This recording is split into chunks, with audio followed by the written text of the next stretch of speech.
dari Allah Subhanahu wa taala.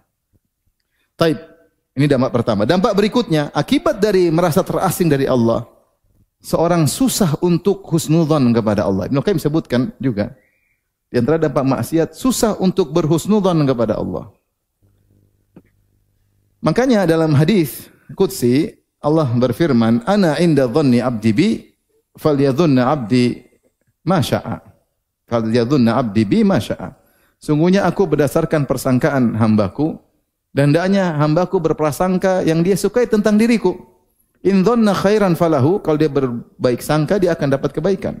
Wa in dhanna syarran, kalau dia berprasangka buruk kepada Allah dia akan dapat apa? Keburukan, kata Allah, terserah. Tetapi masalah prasangka tidak bisa kita atur. Orang kalau dekat dengan Allah, istilahnya dia ikut aturan SOP, dia jalankan, dia pagi ini sholat subuh, kemudian dia sholat duha, kemudian dia beribadah, kalau dia bermaksiat dia beristighfar kepada Allah, dia bisa husnudzan kepada Allah. Dia bisa husnudzan. Ketika terkena musibah dia husnudzan, ini pasti ada hikmahnya. Tapi ketika dia bermaksiat, maka dia susah untuk husnudzan. Bawaannya suudzon melulu. Ini Allah mau siksa saya apa lagi? Ini Allah mau apa ini? Mau apa lagi? Itu bawaannya suudzon terus, suudzon terus. Dan di antara amal yang buruk adalah amal berprasangka buruk kepada Allah. Adh-dhannina billahi dhanna saw. Allah mencela orang-orang musyrikin, orang munafikin yang mereka kerjaannya berprasangka buruk kepada Allah Subhanahu wa taala. Dan ibadah yang agung adalah husnudzan kepada Allah. Sangat baik. Allah Maha Penyayang. Allah yang menciptakan saya. Saya adalah hasil kreasi Allah Subhanahu wa taala. Benar saya di perut ibu saya, tapi numpang. Yang menciptakan, yang bikin wajah saya, yang bikin tubuh saya, yang kasih rezeki saya siapa? Allah. Jadi saya hasil kreasi Allah, dan secara umum seorang menyukai hasil kreasinya kalau manusia. Ya, Allah lebih, wallahil mathalul a'la, Allah lebih utama. Makanya kata Nabi, Allah lebih sayang kepada hambanya daripada seorang ibu kepada anaknya. Dan itu sangat logis. Tetapi bagaimana kita bisa husnudzan seperti ini? Ketika kita berusaha dekat dengan Allah. Tapi kalau kita maksiat, susah. Dapat bencana, kenapa Allah ginikan saya? Terucap sebagian orang. Kenapa? Apa salah saya? Salahmu banyak enggak? Paham? Siapa bisa husnudzan seperti Nabi Yusuf? Diuji bertahun-tahun, belasan tahun.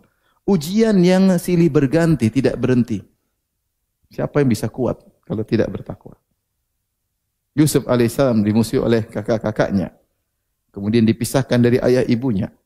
Dilempar, dibuka bajunya, lempar dalam sumur. Dijual jadi budak. Kemudian kerja. Dituduh berzina, dipenjara. Ini bertahun-tahun. Ada yang bilang 15 tahun, ada yang bilang 40 tahun. Kapan Yusuf ketemu lagi dengan ayahnya Yakub alaihi wassalam, ada yang bilang belasan tahun, ada yang bilang 40 tahun. Tetapi semua itu dia husnudzan kepada Allah Subhanahu wa taala. Kita baru diuji mungkin baru sebulan sudah susah husnudzan. Suudzon bawaannya, aduh, ini mau apa lagi nih? Allah mau apa lagi nih? Sampai ada orang yang berdoa, suudzon dia. Udah doa-doa enggak dikabulin, capek berdoa. Ada orang seperti itu. Subhanallah. Maka orang kalau jauh dari Allah, dia susah husnudzan kepada Allah. Dan di antara ibadah agung adalah husnudzan kepada Allah. Makanya Qul huwar rahmanu amanna bihi wa alaihi tawakkalna. Katakanlah dialah Ar-Rahman yang Maha Penyayang. Ya. Alaihi tawakkalna. Ya. Maka kami bertawakal kepadanya. Ya. Siapa yang paling berhak untuk kita bersandar menyerahkan urusan kepadanya? Adalah yang Maha Penyayang. Saya kasih gambaran kalau ada teman kita 5. Semua sayang, tapi ada satu yang paling sayang, yang paling ngerti kita, yang paling tahu kita, yang paling perhatian sama kita. Kira-kira kita curhat sama siapa? Yang paling sayang, ya enggak? Bagaimana dengan Allah Arhamur Rahimin, yang Maha Penyayang? Kita husnudzon karena Allah sayang sama kita, kita serahkan urusan. Ini pasti ada hikmah di balik ini. Ya. Makanya Ayub berkata, wa ayyuba idh nada rabbahu anni massani adh-dhurr wa anta arhamur rahimin. Selesai. Ketika Nabi Ayub sakit, mungkin ada yang bilang sampai 7 tahun, sakit dengan sakit parah. Dia cuma berkata, anni massani adh-dhurr. Ya Allah, aku ditimpa dengan penderitaan, wa anta arhamur rahimin. Dan engkau adalah zat yang paling penyayang. Selesai. Konsekuensi dari Allah yang Maha Penyayang pasti perhatian terhadap saya. Gampangnya demikian. Tapi itu nggak mungkin kita bisa begitu kecuali kalau kita dekat dengan Allah. Kalau kita maksiat mau husnudzon, coba misalnya seorang subuh nggak sholat, pagi minum khamr, datang polisi, kira-kira dia suudzon, husnudzon atau suudzon? Mampus saya, ini suudzon. Ada satu kejadian pasti suudzon, nggak bisa dia husnudzon. Insya Allah ada hikmah dibalikin. Hikmah apa? Dia dari pagi maksiat. Jadi masalah husnudzon ini tidak bisa dibuat-buat. Jadi orang yang maksiat susah untuk husnudzon kepada Allah Subhanahu wa taala.